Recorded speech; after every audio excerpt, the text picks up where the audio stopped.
Welcome to the show. From Peterson's, I'm your host, Taylor Sienkiewicz, and you're listening to You Have a Cool Job, a podcast highlighting those who took their profession in a unique direction and what they did to get there.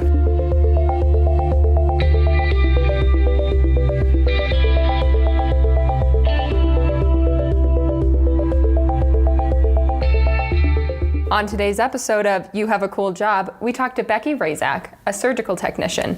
Becky shares that despite the unfamiliarness of her job title to people outside of medicine, many would recognize her role from movies and TV shows. From what I understand is that generally a surgical tech's job is to prepare the patient in the operating room for surgeries. So what does the job look like to you, or is that a blanket statement? Like, what are those pieces that I'm missing from that?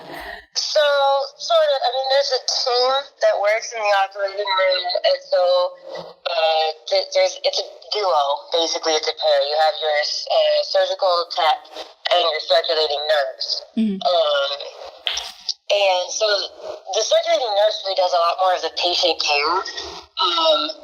The surgical tech, what I do is I set up all the sterile equipment, all the instruments, all the implants, all the drapes, anything that we're going to need during the surgery, I set up beforehand, and then, maintain my sterile field, make sure everything stays sterile. And then, you see in, TV and movies, the doctor will be like, scalpel, and then someone's got a hand on the scalpel, and that's me.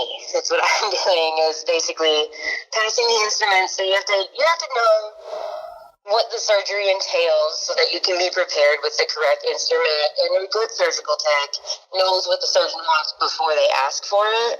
It's a routine and kind of flow situation where there's certain things that they'll just say so that everyone's on the same page. But yeah, often it's not like it is in movies and TV. Often we're having a totally different conversation while still passing instruments in their case. Becky explained that her role has become more specialized over time, as beforehand there wasn't a specific operating room surgical tech role. They used to be called scrub nurses, and it used to be only nurses that did surgical tech jobs, and then I don't know when, but at some point they opened it up to then just being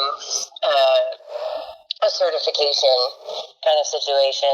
They lean on us a little bit harder, I think, than they would your tech on the floors that's just doing patient transport and stuff like that. I think that they expect us to have a higher level of training and knowledge.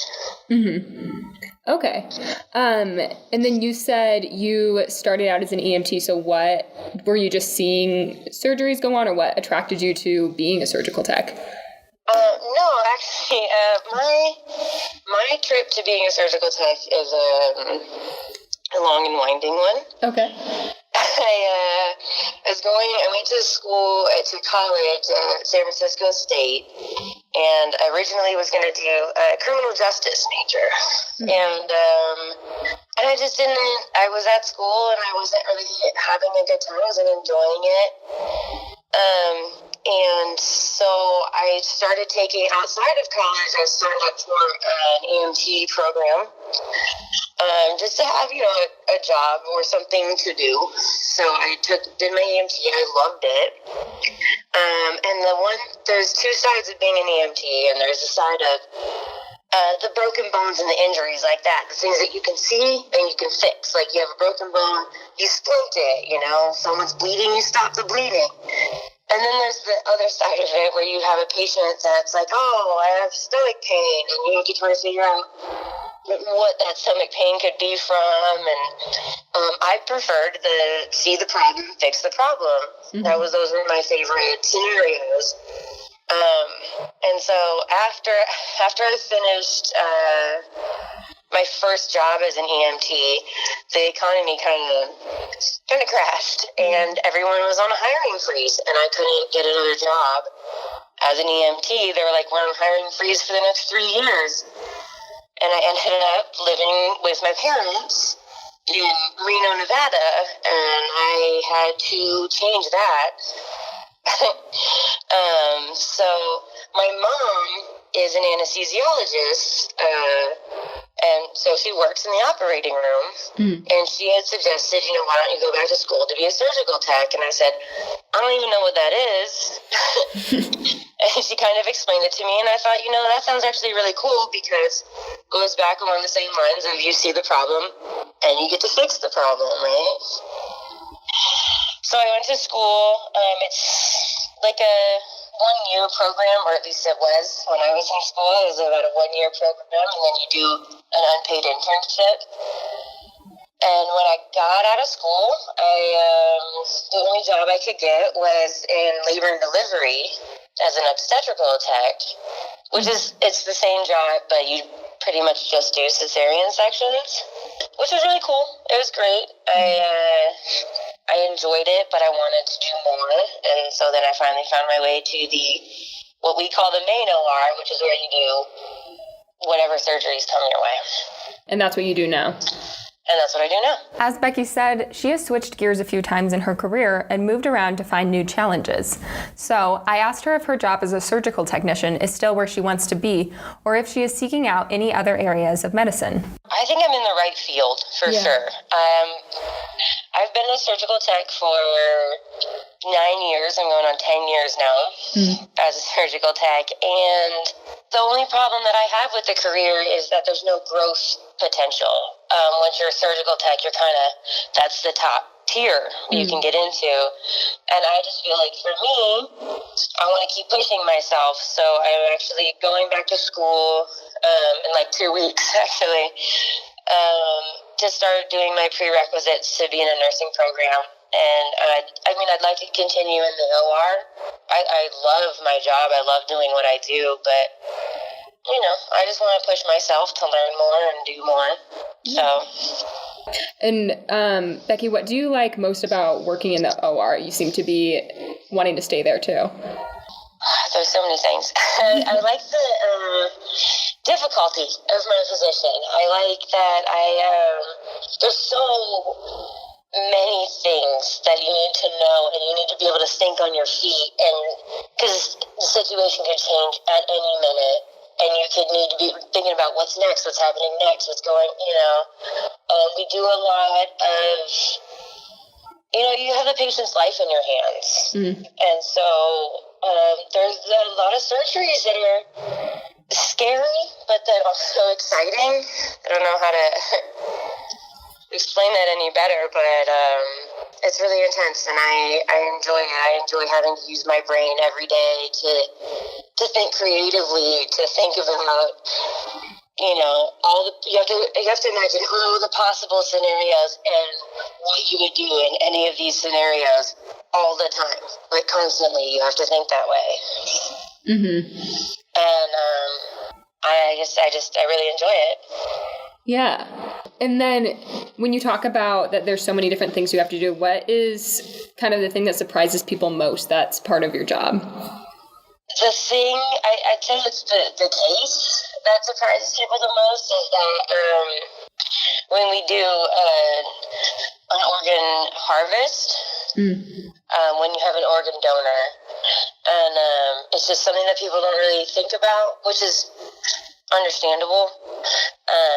And that's one of the toughest cases that I ever have to scrub, but it's also really rewarding to be able to help out so many other patients. But I think that's the one thing that's, that surprises people is that when you're sterile, you can't scratch your face. Or you can't just go to the bathroom whenever you want. But I think beyond that, I think people don't really consider the unhappy side of surgery.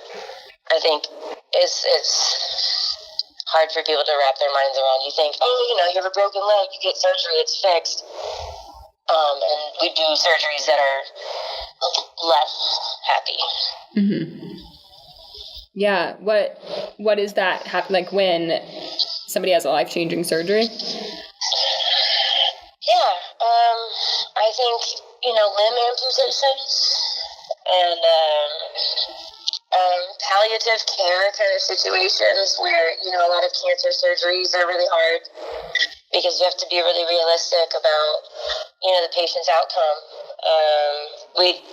Brain tumors and cancers that have spread to multiple organs, and even though the patient might survive, you think about their quality of life, and sometimes I think that's hard to wrap your head around I have a hard time sometimes with it, thinking about, I like helping people.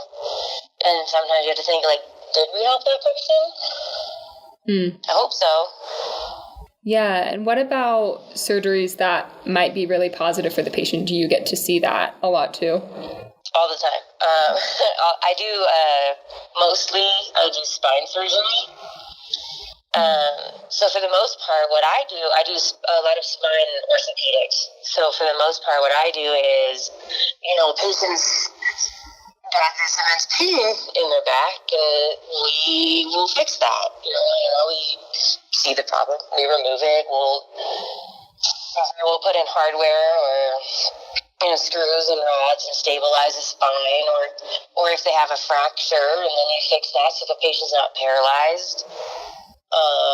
Or total knee replacements, total hip replacements, where, we restore people's ability to walk and movement and freedom, really. I mean, the majority of what we do are actually very uplifting, positive surgeries. Mm-hmm. Yeah. And then I guess kind of my last question is just about the culture of the hospital. I know it can be probably really stressful. How do you be able to keep a level head in the operating room and just in the hospital in general? I love the culture in the operating room. I think it's different.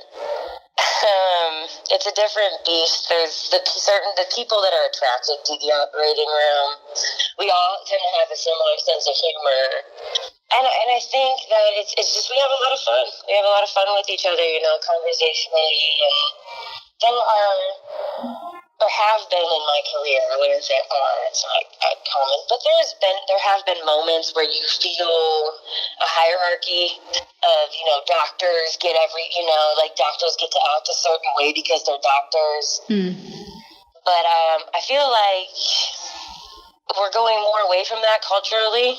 Most hospitals are not allowing that kind of behavior. It's a lot of the old school surgeons, the boys club, as we call it, where you're either in the club or you're not in the club. But like I said, I've been on 10 years, and a lot has changed even in 10 years of doing this job.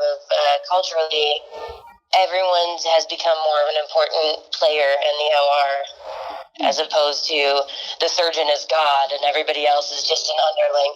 It's not really like that, but I've seen it. And I think the culture is just getting better and better, I think. Right, and you're witnessing it changing, I guess, right now, it sounds like. Yeah, well, I mean, and I try to be a part of the change. I actually train the surgical techs the new ones that come to us. I signed up to be a preceptor, and at my hospital we have a program that you go through, like a training program for preceptors. And I signed up to do that partly to try to change the culture. I felt when I was trained, I felt like a lot of it was, figure this out on your own, which is okay, but I wanted to be a change of culture. So I try to be a part of what I'm asking for, If you're asking for there to be a change, if you're asking for everyone to be important and everybody to show up and, be positive, I try to make sure I'm a part of it. So, Becky trains students who are coming out of school on how to assist in these spine surgeries, but she also makes this point of building confidence in new surgical technicians and letting them know that they can speak up. I try to make sure that they know that they have a voice in the OR and that they see me and how I work with my surgeons, and I'm not afraid to speak up and say, hey, that's contaminated, or hey, you've missed this thing, or, that I try to show them that, the surgery is not invaluable, and if you do notice something, you can speak up, and you're not gonna get yelled at, you're not gonna lose your job over it. But it is a really intimidating thing when you first come into the operating room and you're brand new and everyone else seems like they know what they're doing, and you have a surgeon in front of you telling you things. It can be really intimidating and hard to find your voice. And so I try to emulate that for my students and teach them that they are an important part of the team, and that you can speak up, and it's okay. The world of medicine is vast, and Becky works right in the middle of where those crucial medical procedures occur, with her own specific role. We hope you're inspired by Becky's story and take a look into the many areas of medicine that may be right for you. Thanks for tuning in. We'll see you next week.